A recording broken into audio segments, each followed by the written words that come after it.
Say it with me. We have a defense.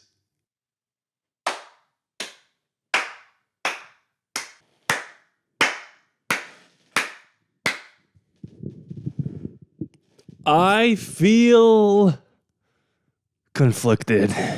Because on one hand, yeah, we could have won that game. It's the classic case of going into a game saying, all you want is to be competitive. Just compete. You lose. They score 38 points per game at home, undefeated at home, best offense in the league, yada, yada, yada.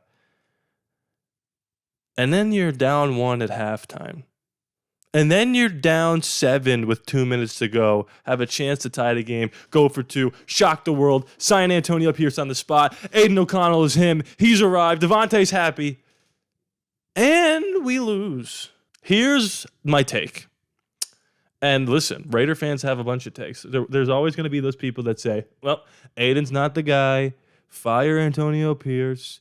Blow it up. Trade for Kirk or sign Kirk Cousins, trade for Rodgers, blah, blah, blah, right? You have those people. They're going to come no matter what. You got people, they're reactionary. We like to react. I was watching Undisputed. That's a lie. I don't watch any of those shows. But I saw a clip from Undisputed where Michael Irvin was talking about the game. And he says, I don't measure success in terms of where you are. I measure it in terms of how you started. And I measure the distance of how far you've traveled. So where you started to where you are now. And we all know good and well, all too well. Any Taylor Swift fans watching? Probably not. I made the reference anyway. Not a Chiefs reference. I'm in a web now. We know all too well, if Josh McDaniels is coaching that game, it's over after 2 quarters. Is that not a fact? We know this too. This is something I think we all know. Aiden O'Connell is a rookie 4th rounder making his 4th start, his 2nd head coach in 4 starts, his 2nd offensive coordinator who's never called more than a season's worth of football games in his entire life. I put this game solely on the shoulders of Bo Hardigree and Antonio Pierce. Now, does that mean I now hate them? Absolutely not. Couldn't be happier with how they handled things the first 2 weeks, and there was some good in this and some bad. Let's just talk about the bad.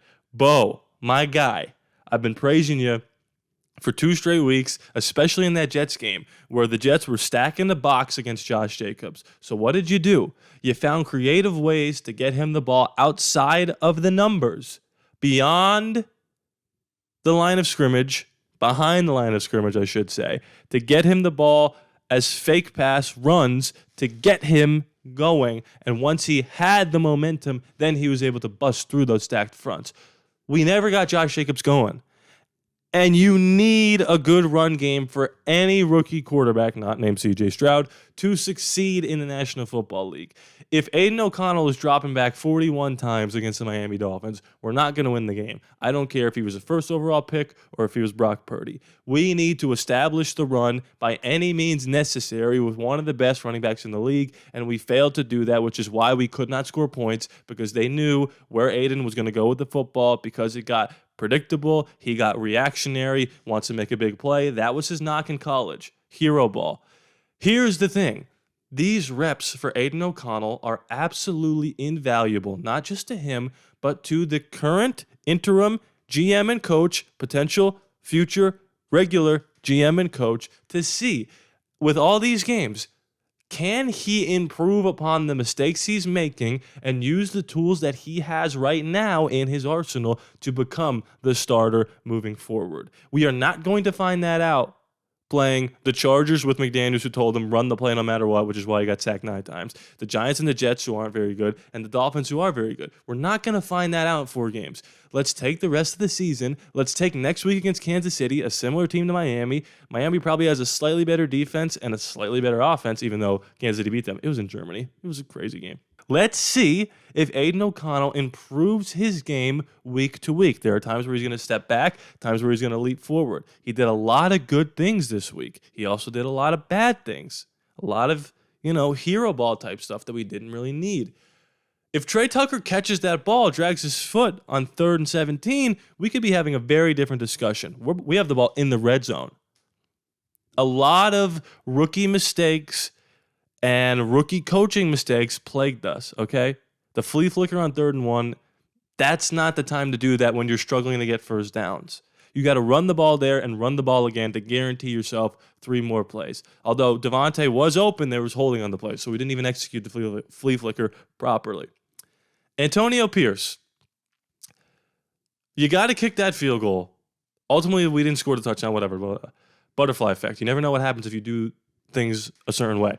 You got to kick that field goal instead of going for it when points are at an absolute premium and your defense is getting stops at will. Instead of being down 7 and Aiden thinking, I got to make a play here, we're down 4 and a touchdown now wins the football game. Again, it might not have mattered, but Antonio Pierce, I thought you did 2 things pretty bad. The challenge was good. 2 things pretty bad. The second thing you guys absolutely know I'm about to bring up. Right before half, we force a fumble. We got the ball with like a minute to go, 2 timeouts at like the 30. Hand the ball off once, drain the whole clock out, kick a field goal, or run another play that doesn't work, kick a field goal. That's not it. That's not it. Even if you don't trust Aiden O'Connell to get us into the end zone there, call a timeout immediately, run another run play. You never know. He could bust it for 20, and now we're at the 10. But that was really, really poor clock management from an interim coach who has not been doing this more than a month. You guys see where I'm getting at here? Aiden O'Connell, Bo Hardigree, Antonio Pierce made mistakes this week that cost us the game. That's because before the season started, none of them were signed to be in the positions they are now in. So when we make these said mistakes, we have to see how they respond before we react negatively. And I'm saying all this because we almost won that goddamn game in Miami against the best offense in the league, the best home team in the league, maybe the number 1 seed in the AFC, the absolute winners of the AFC East. We almost won that game. Because, say it with me,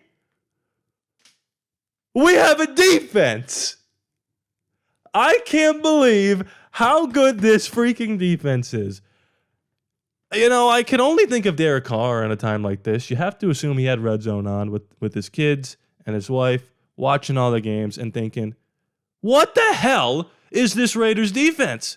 If I had that defense in 2016, we would have went undefeated.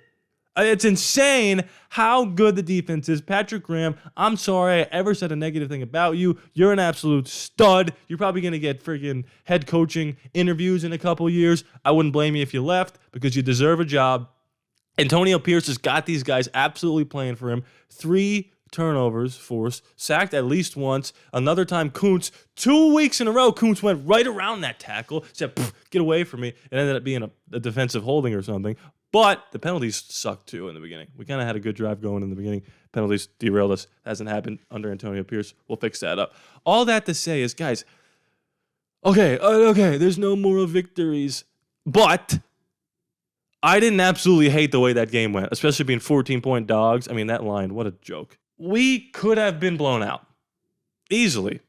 Under Josh McDaniels, we would have been. We're starting a rookie 4th rounder, and we lost by 7. It was a 1-point game for almost the entirety of the 4th quarter. Like, we had a chance, and we played them again in the playoffs. It could be an absolutely different story. That's all I'll say about that.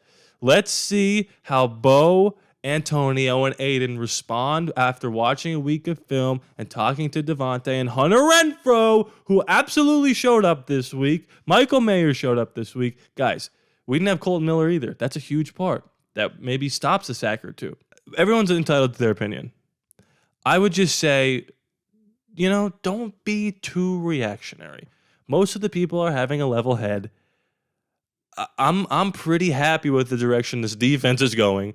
And the offense, it's Aiden O'Connell. It's a rookie 4th rounder. The only reason that we're playing him instead of Jimmy is because Jimmy was making the same mistakes. However, Jimmy's been in the league 11 years or whatever it is. So why would we ever throw him back out there? To develop? No. Let's see if Aiden O'Connell, who's making the same mistakes that Jimmy has the ability to read and react and improve. And if he does that, we are in business. Chiefs next week, then the bye. we can beat the Chiefs if the defense plays the way they just did. Max Crosby wants a little get back from last year. Last thing I'll say about Antonio Pierce. I love Rich Bisaccia. I do think now we should have given him at least a year to see what he could do with the team that he coached to the playoffs. We like to forget that he coached a game in which we lost by 40 to the Kansas City Chiefs. Straight up lost by 40 points under Rich Bisaccia. Antonio Pierce went into Hard Rock, hardest place to play, yard differential of 500, point differential of 38 points per game they score. Lost by 7. Had a chance at the end of the game. Antonio Pierce might be the guy. He might be the guy. Let's see how Aiden plays the rest of the season. We'll see if we can give him another year. If not, we got him under contract. Let's go get Kirk. Let's go get a Stafford or a Rodgers or draft somebody. Competition breeds winners. I don't know. Is that a saying? It is now. Competition breeds winners. Makes sense because if you compete, someone's got to win. Competition breeds winners. I'm a winner. You're a winner. Like the video, comment, subscribe. We're trying to get to 4,000, 3,800. Let's get to 4,000. Let's just do it. What are we waiting for? Rocky 2. Please be sure to subscribe. It is free after all, no charge to you. I love you guys. I love this team. I'll see you next time. That was good. That was a good video. Good job, me.